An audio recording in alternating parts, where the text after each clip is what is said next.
smells good. Dinner's ready. Welcome to Watch Mojo. And today, we're counting down our picks for the best and funniest 80s movie references on Family Guy. I think they want another one. Okay.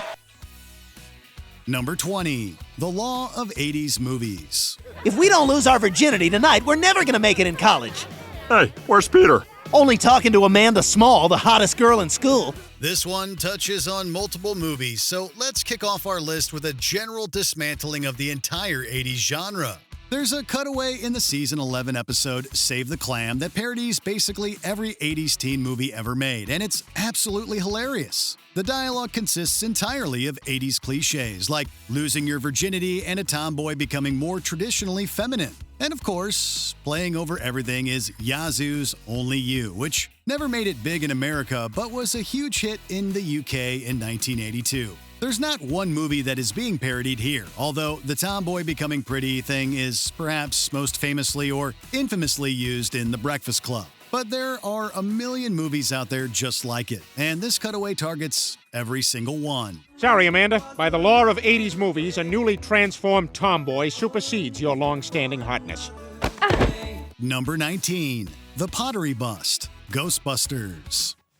I'm never gonna get into college. You just need more extracurricular activities. You could get a part-time job. Yeah, I had one when I was in high school. The 80s classic has been parodied to death, but never quite like this. In a hilarious cutaway, we see the iconic moment from Ghost where Demi Moore and Patrick Swayze are affectionately molding clay. Suddenly, Peter bursts into the room geared up as a Ghostbuster, not realizing, or just not caring, that Swayze is the love interest. Peter activates his proton pack and sucks him into the ghost trap. He then triumphantly asks for the bill, leaving Demi Moore utterly shocked and sitting alone with a lump of wet clay. It's the perfect mashup of two supernatural 80s classics. Okay, Ghost is 1990, but the vibe fits, proving that in Quahog, romance always takes a backseat to a quick paycheck. That'll be $27.50. Number 18, Peter Kills the Gopher, Caddyshack.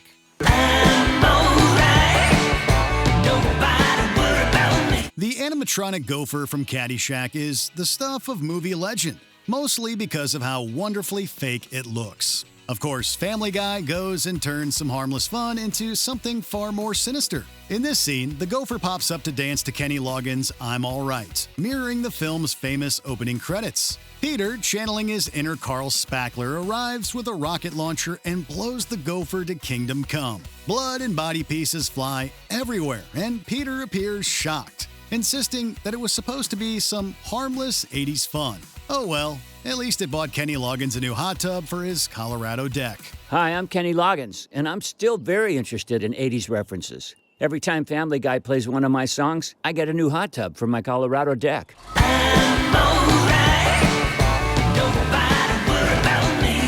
Number 17, Somewhere That's Green, Little Shop of Horrors. He rakes and trims the grass. He loves to mow and weed.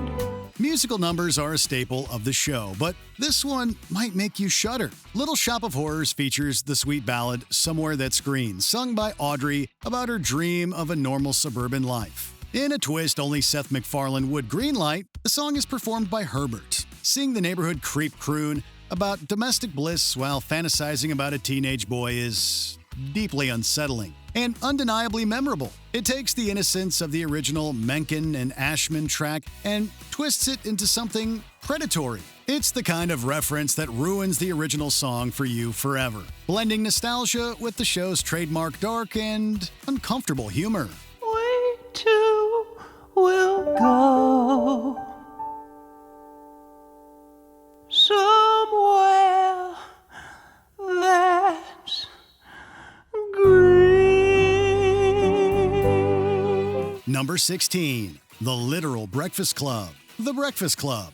Holy crap, it's the Breakfast Club! In the episode Let's Go to the Hop, Peter goes undercover as a high school student and poses as a character straight out of Happy Days. But that's not why we're here. Wrong decade. As Peter walks into the library for detention, we expect to see the usual teenage stereotypes. The brain, the athlete, the basket case. Of course, instead, Family Guy gives us a literal breakfast club. Sitting at the tables are our favorite morning mascots. Tony the Tiger, Cap'n Crunch, Toucan Sam, Lucky the Leprechaun, and the Trix Rabbit, all of whom act out a famous scene from the movie. It's a quintessential Family Guy sight gag, taking a famous movie title and taking it literally for maximum absurdity. I got a carton of cigarettes. Old man grabbed me, said, "Hey, smoke up, Tony. There, great!" Number 15, Riding the Luck Dragon. The Neverending Story. You know, you really should talk to a therapist about this. I mean, it really helped Peter out when he became obsessed with that fantasy world of his. This iconic fantasy film is a beloved childhood gem, but of course, Family Guy just has to ruin it. Brian talks to Lois about going to therapy and references a time that Peter became obsessed with a fantasy world. We'll give you one guess as to what that fantasy world is. The cutaway goes straight to Peter riding Falkor, the luck dragon from the Neverending Story, but naturally, there's a twist. Peter is too fat to ride the creature, and it quickly crashes into the desert floor.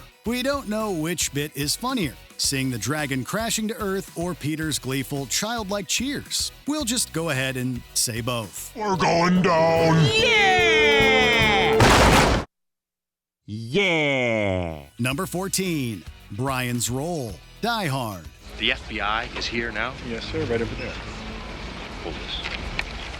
Want a breath, man? Brian Griffin loves to brag about his achievements, but in Brian's Got a Brand New Bag, he drops a major bombshell about his acting career. You see, he claims to have had a small role in the action masterpiece Die Hard. We cut to the scene where Dwayne is informed that the FBI has arrived, and Brian has been added between him and Powell. He doesn't do much, he just sort of stands there. That is until he drops a line related to the breath mint that he supposedly ad-libbed himself. This is next-level parody, inserting a cartoon character into the movie itself and having him interact with the cast. And now, every Christmas, when you watch this movie, you'll think of Brian and his mad ad-libs. Want a breath, man? Breath mint. Number 13, Stewie singing through the TV. Poltergeist. Peter, I can't find him anywhere. Mommy? Stewie, where are you? Look behind you, you stupid cow! Communicating with the other side is usually a terrifying experience, specifically in Poltergeist, where the static-filled TV serves as a portal to another dimension. But in the parody episode Petergeist, Stewie Griffin finds a silver lining to the spectral void. The acoustics are absolutely amazing. While attempting to establish contact with his parents, he notices a heavy, dramatic reverb on his voice. So he immediately pivots into performance mode, belting out a spot-on rendition of Phil Collins' In the Air Tonight. It's a brilliant deviation from the source material. Where the movie built dread with its sound design, Family Guy builds a drum solo. Watching an infant treat a creepy dimensional getaway like a high-end recording studio is the kind of absurd humor that defines the show. No stranger to you and me. Number 12, playing some volleyball. Top Gun.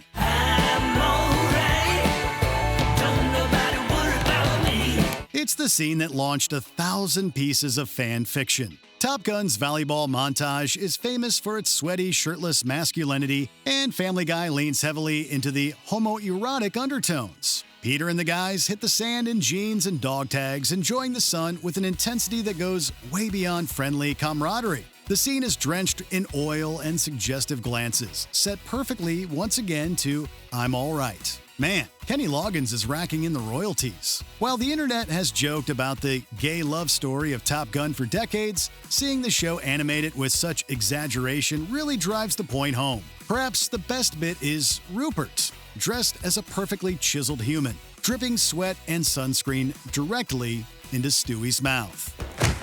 Out! What? That was clearly it. It was on the other side of the line. You mean the crooked line you made with your foot? Screw that.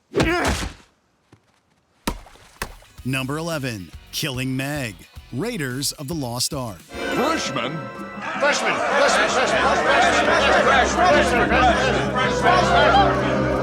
I guess you can't run away from your problems anywhere. It's one of the most famous opening scenes in movie history. Indiana Jones steals a golden idol from an ancient Peruvian temple and is then pursued by the locals. He makes a last-minute escape on a float plane, narrowly avoiding all the flying arrows and darts. This scene is wonderfully parodied in the Season 4 episode Jungle Love. A South American tribe learns that Chris is a freshman, instigating a chase that directly parodies the chase in Raiders. Only this one ends a little differently. Peter, Lois, Chris, and Stewie safely make it to the plane and celebrate their escape, only to realize that they left Meg behind. Cut to her dropping dead in the river, a ton of darts riddled in her back.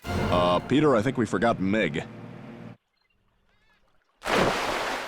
Number 10. God on the Rocket Cycle. Flash Gordon. Are you willing to open yourself up to God's truth? Oh, you're barking up the wrong tree, Meg. I'm an atheist. What's that? We know Seth MacFarlane loves the 1980s cult classic Flash Gordon, but apparently the Almighty does too. Brian goes into a rant about his atheism, arguing that science and the state of the world belies the existence of God. He then asks the family what God is doing up there. It turns out he's not doing much. To answer Brian's question, the scene immediately cuts to God on his very own rocket cycle, zooming through the clouds while Flash's theme blasts in the background. It's a hilarious, joyous, and a sort of blasphemous joke that wonderfully blends the show's devotion to 80s pop culture and fierce satire of religion. Cloud. I mean, what's he doing up there? Number 9. Paulie's Robot. Rocky 4. I know who can cheer you up. The robot from Space Camp. Brian and Jinx are friends. Get that out of here. Okay, how about the robot from Rocky 4? The Rocky franchise certainly went places. In one of the most baffling choices in cinema history, the fourth franchise goes full cartoon and introduces a talking robot to the equation. Family Guy highlights this insanity perfectly. In an attempt to cheer Brian up, Stewie introduces him to the very same robot from Rocky 4, complete with its monotone happy birthday voice function. Seeing the science fiction contraption ripped from the blockbuster and placed into a cartoon emphasizes just how out of place it was in the original film. It's a reference that doesn't need to exaggerate anything. It simply presents the robot as it was, reminding us all that the 80s were a time when screenwriting decisions were seemingly greenlit without a second thought. Look, Stewie, get these stupid 80s movie robots out of here and leave me alone. Number 8. Married to Rebecca Romaine. Stand By Me. We never forgot that wonderful summer. And eventually, we all went our separate ways. Season 7's Three Kings tackles and parodies 3 Stephen King stories, one of them being the legendary Stand By Me. Here, the writers brilliantly recast the gang as the 4 boys searching for a dead body, mixing iconic scenes with dark twists, like a train running over Joe's legs and putting him in a wheelchair. But the segment's crowning achievement is the finale. Family Guy actually secured the original film's narrator, Richard Dreyfuss, to voice the outro. Dreyfuss seamlessly transitions from sentimental storytelling to a meta rant about how Jerry O'Connell, the actor who played Vern, grew up to marry supermodel Rebecca Romaine. It's a perfect blend of genuine pop culture trivia and the show's penchant for breaking the fourth wall to deliver funny asides. Cleve grew up and went on to marry Rebecca Romaine. Actually, I'm not even joking about that. The fat kid from Stand By Me is now married to Rebecca Romaine. Can you believe that? I swear to God. Look it up on the internet. Doesn't that piss you off? Number 7. Tom Tucker's Pool Fantasy. Fast Times at Ridgemont High. Hi, Meg. You know how cute I think you are. Phoebe Cates emerging from the pool in a red bikini is perhaps the most paused and replayed moment in 80s history. It's defined a generation of crushes. Naturally, this makes for some prime parody. In the kiss scene around the world, Meg fantasizes about her crush, news anchor Tom Tucker. The iconic synthesizer track moving in stereo kicks in, but instead of the stunning Phoebe Cates, we get the hairy, mustachioed Tucker climbing out of the water in slow motion, shaking off his waterlogged hair. It's a visual assault that relies entirely on contrast. Replacing the ultimate symbol of 80s sex appeal with a middle-aged newsman is a gag that hits you instantly, ensuring you will never hear that song the same way again. President Bush stuck his finger in an electrical socket. Asked about the incident, Bush responded, Awkward. Dick Cheney told me that. Number 6. Stewie's Race Home. Ferris Bueller's Day Off. But with only 30 minutes before the tower falls. Damn! I've got to get to that swim meet. The famous climax of Ferris Bueller sees the protagonist desperately racing through backyards to beat his parents home in Stu and Stewie's Excellent Adventure. The show animates a shot-for-shot remake of this iconic sequence. The camera angles, the music, the pacing are identical to the John Hughes classic. Even the scene where Stewie goes back to say hello to the pretty girls. There's actually not much parody going on here. The only true parody comes at the end, where the show pokes fun at the movie's editing style. Stewie flies through the air in slow motion, just as Ferris does in the movie. Only the Griffin family are moving in real time. Needless to say, it significantly delays the baby.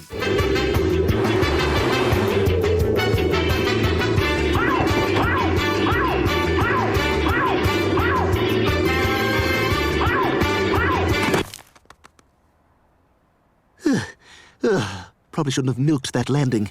Number 5. Calm Down, Airplane. Yeah, she creeps into your house at night and comes into your room while you sleep. Oh my God! And sometimes, just for the hell of it, she cuts off a piece of her armpit hair and places it gently on your tongue. Is it possible to parody a parody? Well, if you ask Family Guy, the answer is a resounding yes. In one of Airplane's most famous gags, Mrs. Hammond starts getting hysterical, forcing a long procession to, sort her out. Once again, Family Guy delivers an almost shot-for-shot remake of the famous scene, with Stewie taking the place of Mrs. Hammond. Brian scares Stewie by fabricating the Tooth Fairy lore, prompting him to get hysterical. Brian shakes him, then Chris and Quagmire both arrive to give him a few slaps. Thus begins the long procession, which includes Cleveland with a wrench, Mayor West and Herbert with firearms, and even the Kool-Aid Man with boxing gloves. Because why wouldn't he be there? Calm down. Everything's gonna be all right. Chris, you're wanted on the phone. Everything's gonna be all right. Number 4. The Rickroll, Back to the Future. We're no strangers to love. You know the rules, and so do I. Meet the Quagmires is one giant parody of Back to the Future, with Brian and Peter playing Marty and George. The iconic dance scene is recreated in full, but then Family Guy breaks from tradition. Brian tells the band to follow his lead, but instead of shredding Johnny Be Good, he launches into a manic version of Never Gonna Give You Up. The joke works on multiple levels, showing that Brian is much lamer than Marty while also executing the perfect Rickroll on the audience. In a bizarre twist of fate, this episode aired on May 20th, 2007, 5 days after the first known Rickroll. Since Family Guy episodes take nearly a year to produce, the writers weren't actually referencing the meme. They had accidentally predicted it. Hey Rick, it's your cousin Marvin! Marvin Astley? You know that mediocre generic sound you've been looking for? Well, listen to this! Number 3. Roadhouse. Roadhouse. That was awesome, and its message is timeless. Peter, the only message in that movie is that every problem in life can be solved by kicking. Oh my God. Brian, you're right. Few references have impacted the real world quite like this one. After Peter watches the Patrick Swayze cult classic, he becomes obsessed with the idea of resolving conflicts via roundhouse kicks. Whether he is arguing with Brian or simply buying some lunch, Peter punctuates every sentence with a violent kick and a loud scream of Roadhouse. It mocks the gratuitous, problem-solving violence of the film by applying it to mundane suburban life, and the gag became so popular that Roadhouse soon became a legitimate catchphrase for fans. It highlights the absurdity of 80s action heroes who treated assault as a valid form of conflict resolution, but it's also a loving tribute to one of the 80s most beloved cult classics. Roadhouse. Roadhouse. Roadhouse.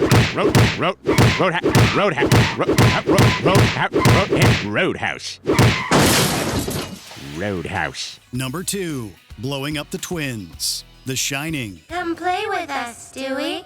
Forever and ever and ever. Funnily enough, Peter killing the Caddyshack gopher wasn't the first time a Griffin blew up a beloved movie character with a rocket launcher. The Shining features one of horror's most iconic moments with the ghostly Grady twins. Family Guy recreates the scene perfectly, with Stewie walking through the large halls of his new mansion. But unlike Danny, Stewie isn't a victim. When the creepy sisters ask him to play, Stewie doesn't cover his eyes. He pulls a rocket launcher out of nowhere and blows them to smithereens. It's the ultimate anti-horror reaction. By answering supernatural dread with overwhelming military firepower, Stewie solves the movie's problem in seconds. If only Jack had one of those bad boys, their experience might have been a little different. Yes, all work and no play makes Stewie a dull boy. Number 1. I Love You. The Empire Strikes Back. Chewie, you have to take care of the princess while I'm gone. Take care of her? You mean like, No, what?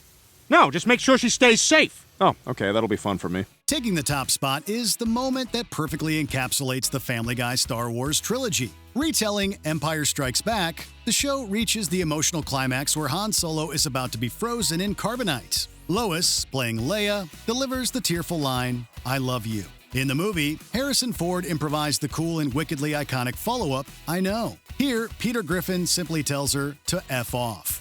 It's a hilarious destruction of one of cinema's most romantic moments. It strips away the heroism of Han Solo and replaces it with Peter's callous selfishness. It's brief, yes, but it's also unexpected, shocking, and crude, which is exactly why it is the greatest 80s reference the show has ever done. I love you. Off. Which reference did you find the funniest? Let us know in the comments below.